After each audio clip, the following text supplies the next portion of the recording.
Moi, je pense qu'une femme s'accorde beaucoup moins d'échecs qu'un garçon. On est beaucoup plus exigeante et en même temps, on a du mal à s'accorder la place qu'on gagne.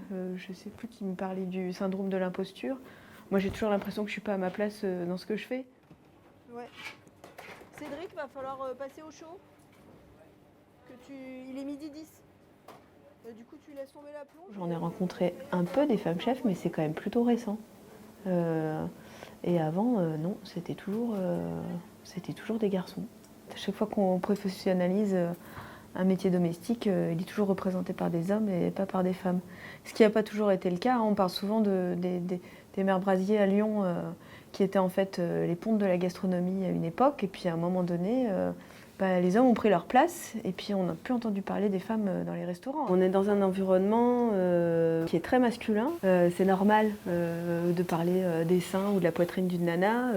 C'est normal de lui toucher le cul, c'est normal de faire des blagues misogynes. Ce qui est aberrant, c'est que c'est des choses qui sont naturelles pour ces cuisiniers.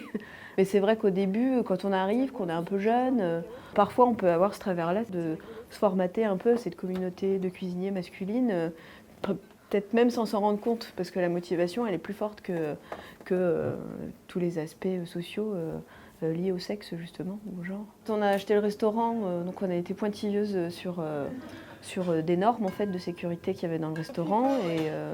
Et puis, en fait, on nous a regardé un petit peu de haut avec Natacha, en nous prenant pas au sérieux. On a été obligé de se justifier avec pas mal d'énergie pour dire qu'on était compétente et que les choses qu'on demandait, en tout cas les certifications qu'on demandait pour l'achat du restaurant, c'était totalement justifié et on n'était pas des petites décervelées qui voulaient s'acheter un resto juste parce qu'on en avait envie. C'était vraiment un projet qui était construit et je pense que ça, par exemple, c'est une attitude qu'on n'aurait pas eue avec un garçon.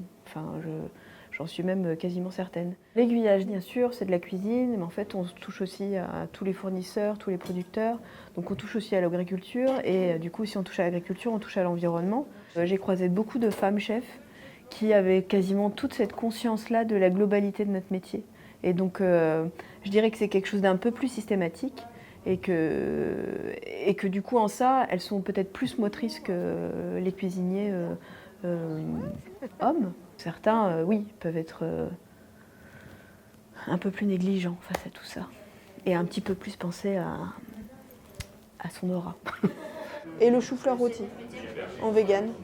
Décider de s'engager dans une voie professionnelle qui est plutôt masculine, je pense qu'il faut quand même réussir à avoir un petit peu de courage parce que l'air de rien, on a quand même des regards qui te disent oh, est-ce que tu vas y arriver? Oh, mais c'est difficile. Oui, mais quand on a envie de faire quelque chose, il faut le faire. Je pense que les métiers, c'est pas une question de genre en fait, et on ne devrait pas se poser la question.